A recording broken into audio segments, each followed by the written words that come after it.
মোটু তোমাকে তো মাছওয়ালা বোকা বানিয়েছে। এটা তো একটা পচা ইলিশ মাছ। তুমি মাছটার দিকে তাকিয়ে দেখো, মাছটা এখনো নড়ছে, তার মানে হলো মাছটা পচে গেছে। যদি মাছটা নড়াচড়া না করতো তাহলে ঠিক ছিল। বলো কি শিয়াল ভাই?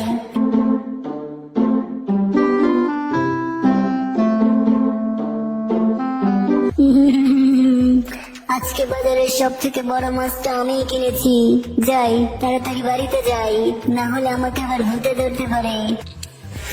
সামনে কুরবানির ঈদ চলে আসলো, পকেটে একটা টাকা পয়সা নেই। কি যে করি এখন, ঈদের বাজার করতে হবে। যাই দেখি রাস্তায় কোনো বলদ পাই নাকি।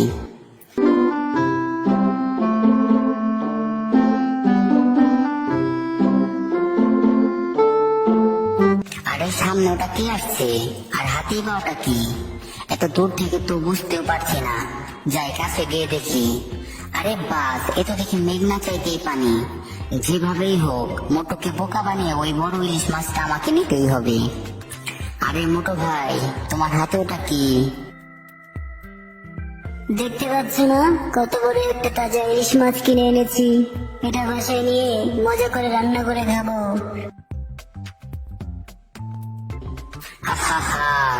মোটু তোমাকে তো মাছওয়ালা বোকা বানিয়েছে।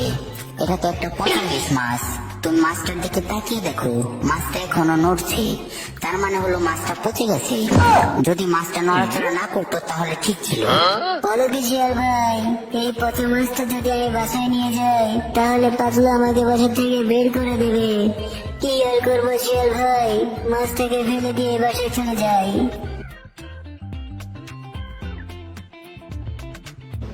আরে মোটু তো দেখছি সহজে বোকা হয়ে গেছে।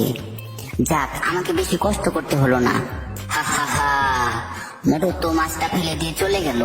যাই, আমি এবার ওটাকে তুলে বাসায় নিয়ে যাই। কিছুটা খাবো আর কিছুটা ঈদের জন্য ফ্রিজে রেখে দেবো।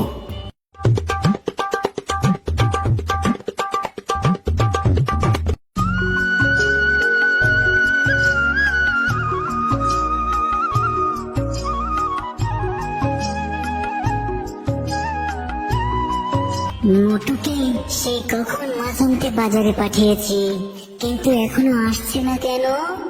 আরে মোটু, তোমার আসতে এত দেরি হলো কেন? আর মাছটাই বা কোথায়? পাতলু, মাছওয়ালা আমাকে একটা পচা মাছ দিয়ে ঠকিয়েছে। আমি তো দেখি একটা তাজা বড় ইলিশ মাছ কিনেছিলাম, কিন্তু রাস্তায় শিয়াল ভাইয়ের সাথে দেখা হয়েছিল।